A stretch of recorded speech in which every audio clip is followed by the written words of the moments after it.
Thank you, everyone. Welcome once again to Your Pleasure Incorporated into Daily Living. I am your host, Ellen Nicholas Rathbone, sensuality consultant and life coach. Today, I want to talk about something that is relevant, important, and healthful, and that is the practice of yoga.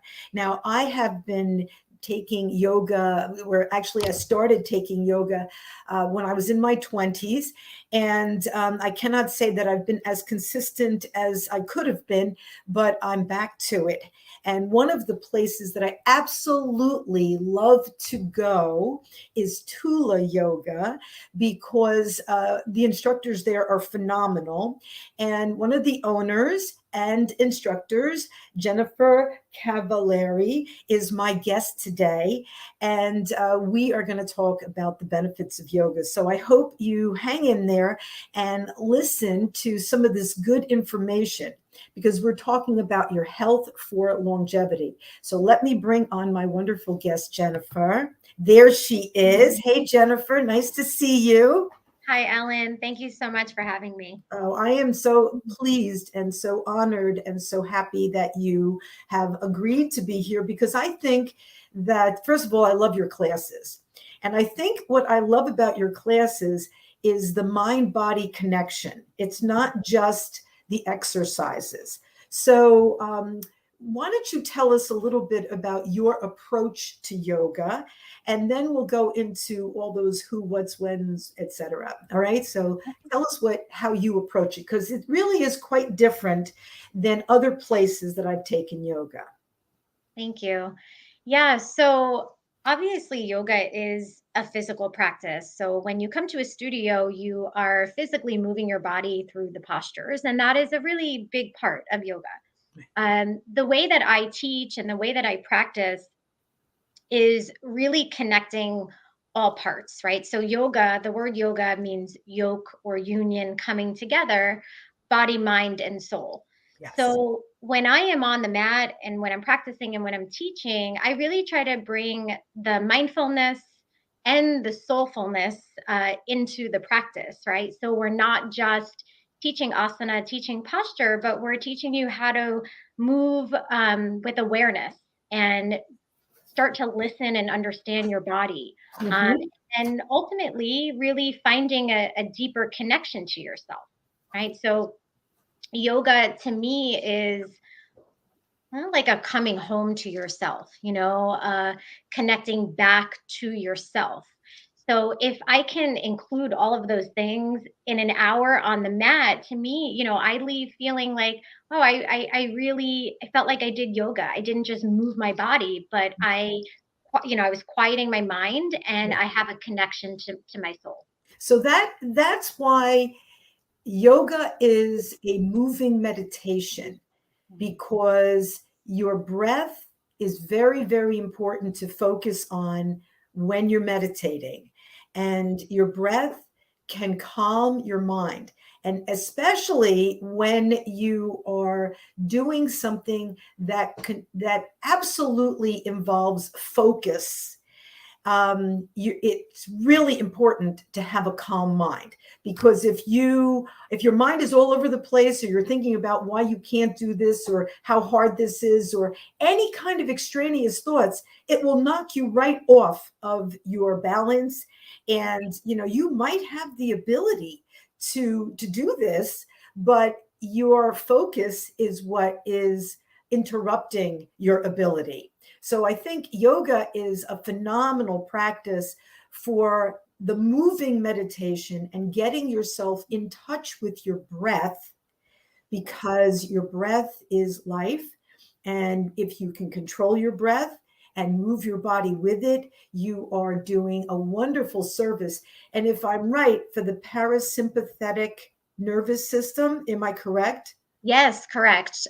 So yeah, so the breath, I'll rewind a little bit because you said so many good things there. The breath is such a big part of the practice, right? And in life, we know that at any time of the day, if you stop and you take a couple of breaths, it immediately starts to calm the nervous system and it brings you into the present moment, Yes. right? So when we're on the mat, the breathing that we're doing in our practice is doing just that. It's bringing us into the present moment. It's helping to calm the nervous system. So we're going from that fight or flight, right, Yeah. which is the sympathetic nervous system, to that more rest and digest state, or the parasympathetic nervous system. Yes. And that is one of the great benefits of mindful movement, of deep breathing, of meditation, and yoga.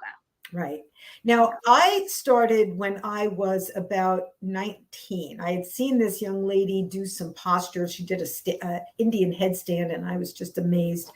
That was the beginning of my exercise life when I was 14. And then yoga came when I was 19. It was a challenge because it was like nothing else I had done. I kind of wish that I had stuck with it, but I'm back and I feel really good about that. So, when do you think is a good time to start a yoga practice? Like, how old is the best yoga student to start? And then maybe to take it with them for the rest of their life. Yeah, any age. I started practicing in my 20s, but I wish that I was exposed to it even earlier, and I see here we have kids yoga classes, we even have toddler classes. So I think the earlier you can start, the better, because these are tools. The things that we do when we're here on the mat in the practice, these are all tools that you can take out with you into your daily life, right? And that's the purpose. Like, you want to feel good for this hour, but you want to also have practices that you can use in your life when things are challenging, Right. right? And we have these tools like our breath and mindfulness and movement, meditation, to really help guide us in, amongst the chaos of life. Right. Yoga is such a different kind of physical discipline. Say, I mean, I like weightlifting and I love riding my bicycle. And whenever I do either one of them, I push myself, and it feels like this is exercise the way exercise looks. But then you're almost humbled on the mat, and you can't stand on one leg. Yeah. What happened? I was so strong Yeah. a minute ago. So it's a completely different approach to fitness. And yet, in my heart of hearts, I really believe that it can benefit every other form of exercise. I think it can benefit weight training. I think it can benefit Pilates. I think it can benefit cycling, swimming, all of these things. If you have flexibility, strength, Hmm. and confidence. I think that's the other thing. Confidence in your body that it's fluid and it's able. And I I think think that's it's awareness too. I think yoga helps us develop that inner awareness. So we start to notice how our body actually feels, and we're listening to our body for that hour on the mat, instead of forcing or pushing through, which a lot of other exercises teach, that you push, you push, you push, and you yeah, force. And in our yoga practice, it's the opposite. Like, we're still building strength, but we're moving slowly. Um, and there's this balance of effort and ease, right? right, So you're never forcing your body into anything, but right, you're still building strength. right. Um, I always think that the practices we learn in yoga, I think, are so helpful in other forms of exercise, right? Yes, I take my yoga breathing and that inner awareness into every exercise that I do, right. right? And so now I'm moving mindfully when I'm, riding my bike, or if I'm taking a strength training class, I'm not holding my breath. I'm No, still, the class is still hard, and I'm working, but I'm breathing, and I'm moving more mindfully. right, right. How many times a week do you think it is important, necessary? I mean, I do it twice a week, and sometimes on Wednesday I do two classes or just one, but I alternate.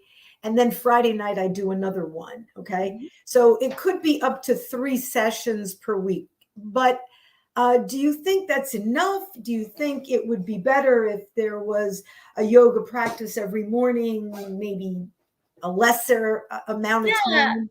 I think I think if you practice 2 or 3 times a week, you're still gonna see a change, and you'll still see a benefit, absolutely. I always think, it's better to do something for a shorter period of time than to not do it at all. So if you can Yes. only go once or twice a week, I think that that's really great. What I would suggest is, if you can only get to 2 classes a week, maybe spending just 5 or 10 minutes a day mindfully moving your body, like taking some of the poses that you learn in class and just spend 5 or 10 minutes in the morning, moving the spine in 6 directions or connecting to the breath. And I think you'll notice a difference. It's a nice way to start your day just to get the energy flowing. Right, right. I'm a senior, and I have found that because of my yoga practice, I don't have bulging spine. I have fluid between my vertebrae. I'm like so pleased. Flexibility in my hips. I can get up and down out of a chair. Uh, do you think that there's ever comes a point where it's really a good idea? I mean, do you think it's ever too late to start yoga? Because I meet a lot of people and they're into chair yoga and they're into aqua yoga because they cannot get on the floor. If they get on the floor, they're going to have a real hard time getting up.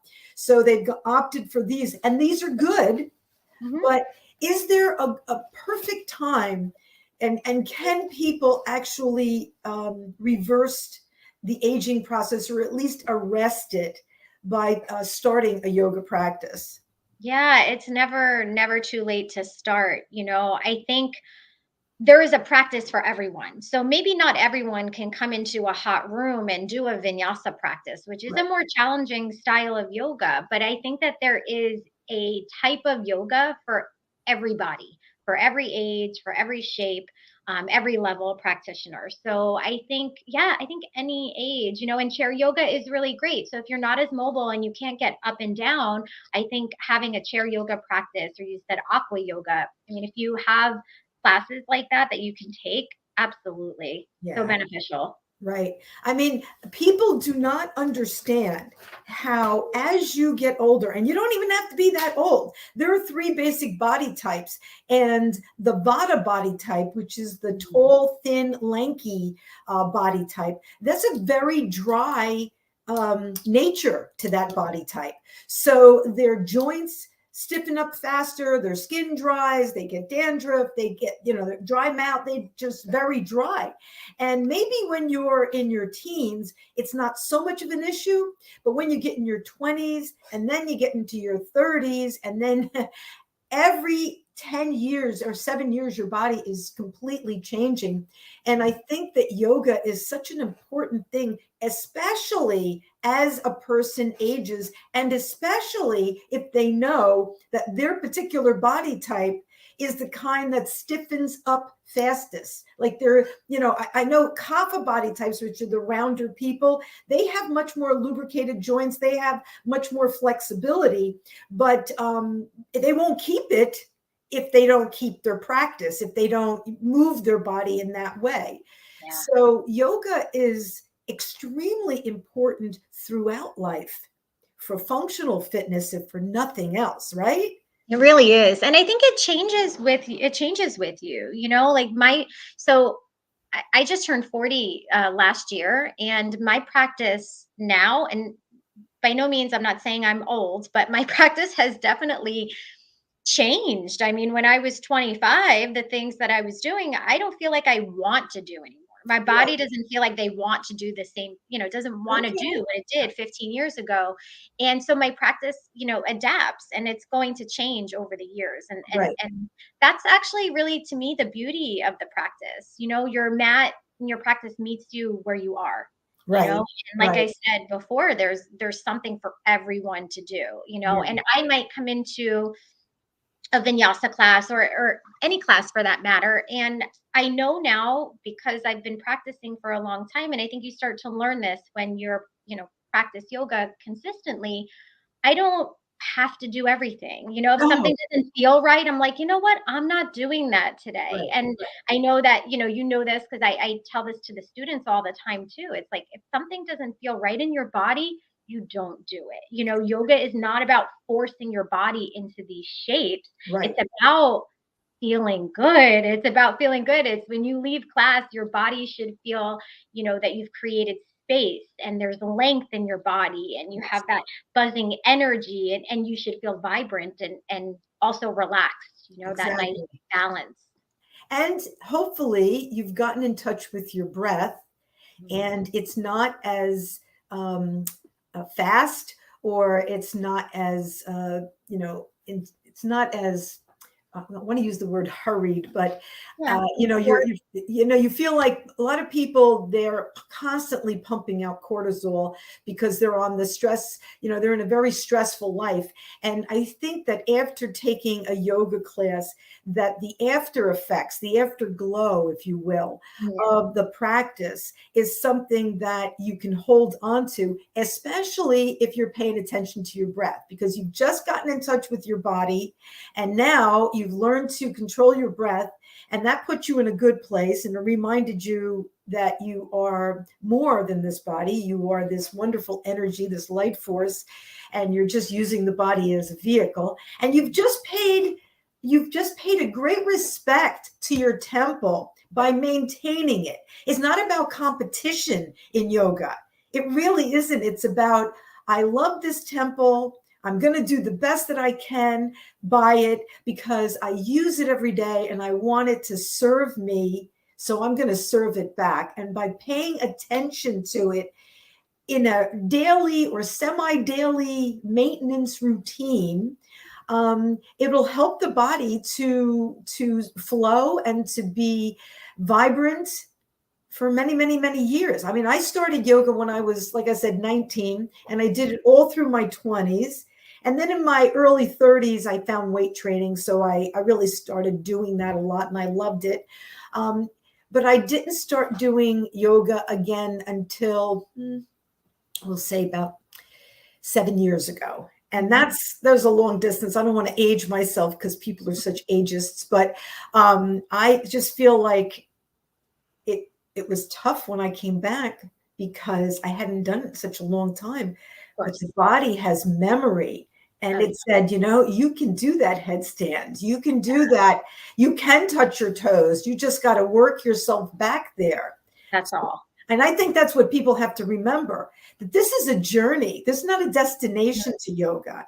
It's every time I touch, my feet hit this mat, I am here to care for myself, not to prove anything to anybody else, just to be good to me and to maintain myself, because the way I see it, charity begins at home. And if you're not taking care of yourself, I don't care whatever else you're taking care of. It's secondary and you have missed the mark. The mark is self-care so you can take care of all the rest. And yoga, Ellen, so good. You said so many amazing things. You're so right. Oh my gosh. So good.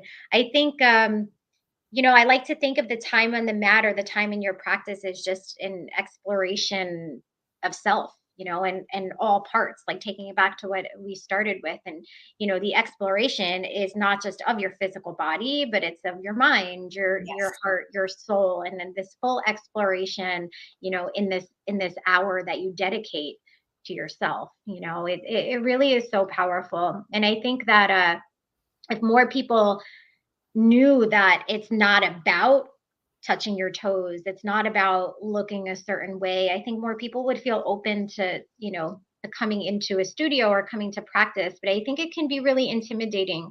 A lot of the images that people see of yoga practitioners can be really scary for a lot of people. Yeah.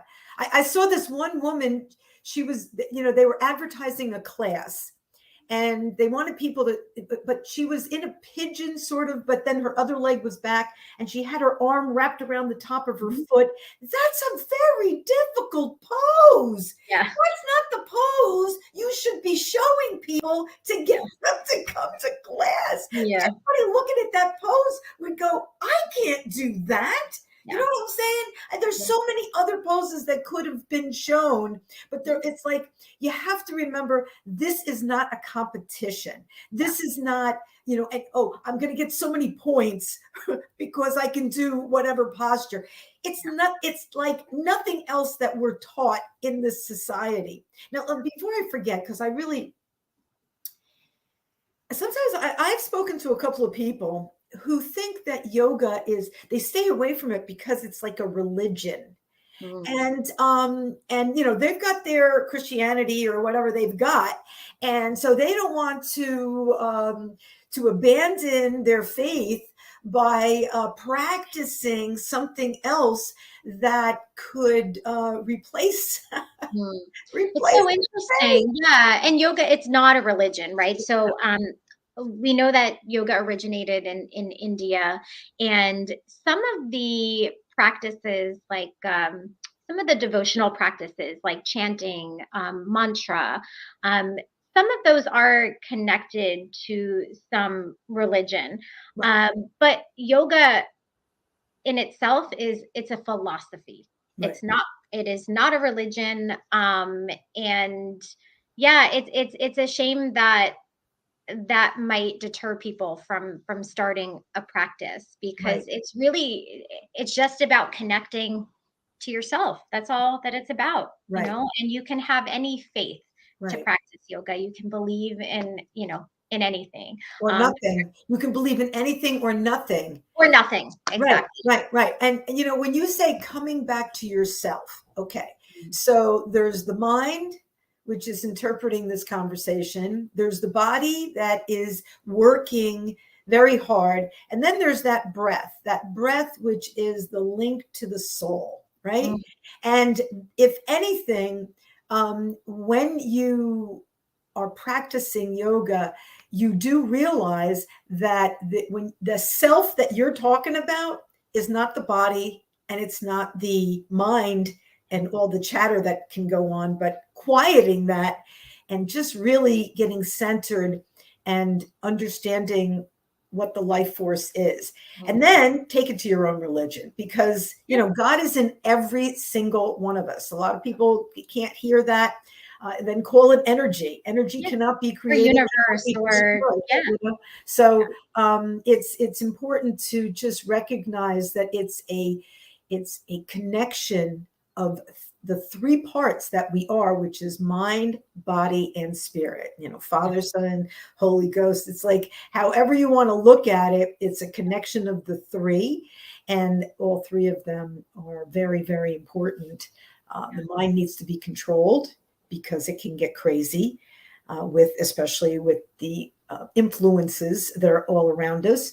It needs to be controlled, and you can, if you understand that it's something different, that it's not who you are, and you've learned that organically through the practice of meditation and or yoga, Yeah. then it's easier to kind of live a life of gratitude and oneness with yourself. You can take your yoga with you. You can take it Yeah. with you everywhere you And go. you're less reactive, so I have a consistent meditation practice as well. And I find that I like to move my body first, and then I sit for meditation. And even if you can't do it in that order, that's okay. Right, Anytime you can sit, close your eyes, focus on one thing, whether that's a mantra or your breath. And same with the meditation practice. They say if you can start for 5 minutes, great. If you can then take it to 10 minutes or 20 minutes, great. But 5 minutes, that's still something, and you'll still see a benefit of that. Um, absolutely. but for me, my meditation practice has really taught me, like you just said, that we are just the observer. We are not all of these chaotic thoughts. And it helps me to be less reactive in life. I've noticed that I'm so much more patient, and things don't bother me in the way that they used to before I had this practice. Right, So I feel centered and calm inside, and therefore that's what's around me. It's like what you create inside becomes your world outside. yes, So the things that are happening, they're, kind of rolling off my shoulders, and I'm like, okay. right, Not to say there's not times that I don't react, and there's times of right, course, we're right, still human. right. But Absolutely. in general, I feel that I'm much more calm and at peace, and I don't let things affect me in the same Right. I think, and you know, that definitely comes out when you're leading a class way. in yoga, that part is leading the way as far as I'm concerned. When I listen and I'm there in the class, it just flows very organically. It just, your soul is speaking to mine, and my soul hears you. It hears you. And it's like, yeah, let's do this. And it's always a beautiful experience. I mean, I'm not saying it's easy. Some of the things are more difficult than others. That pigeon pose, for instance, when your head is all the way down and your forehead is touching the floor. If you're thinking about anything else during that pigeon pose, you can't hold it. You absolutely cannot hold it.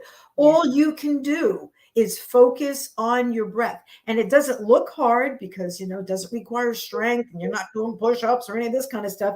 But it is a control. It is a breath. It is a oneness with your body.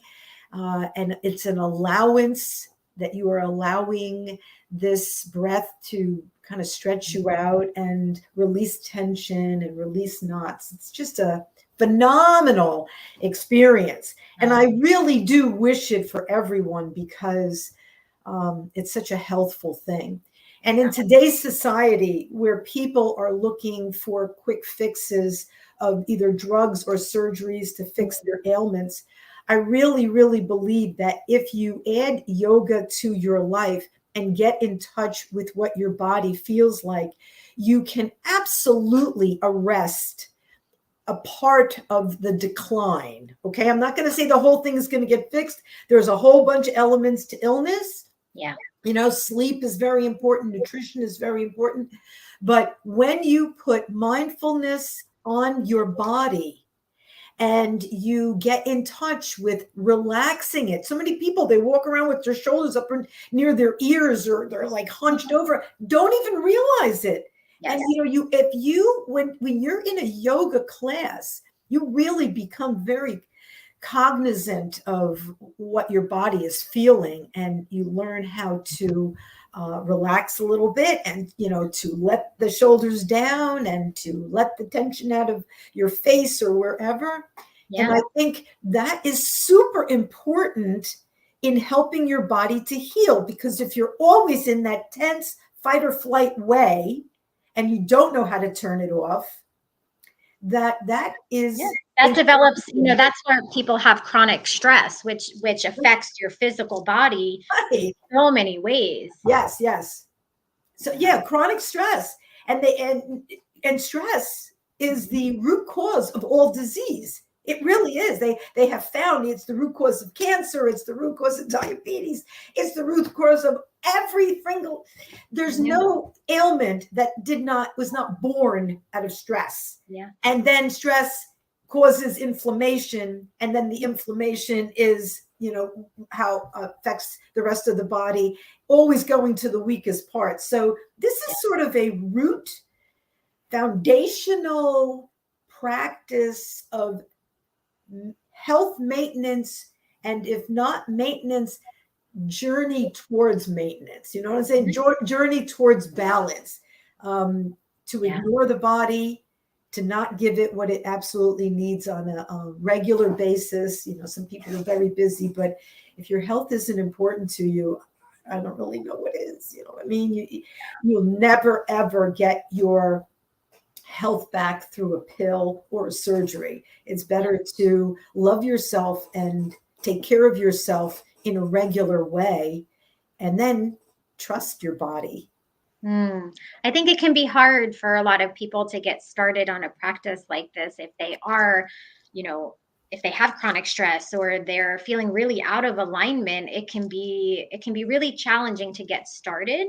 And sometimes, people will take the quick and easier way out, and I think it's just a practice that you have to commit to, and you start slow and you build up, but like the first step is starting. It's like anything else. It's like the hardest part is starting something, showing up, and then being consistent. But you'll absolutely see all of these benefits if you are consistent with it. It's pretty amazing. It is. It really, really is.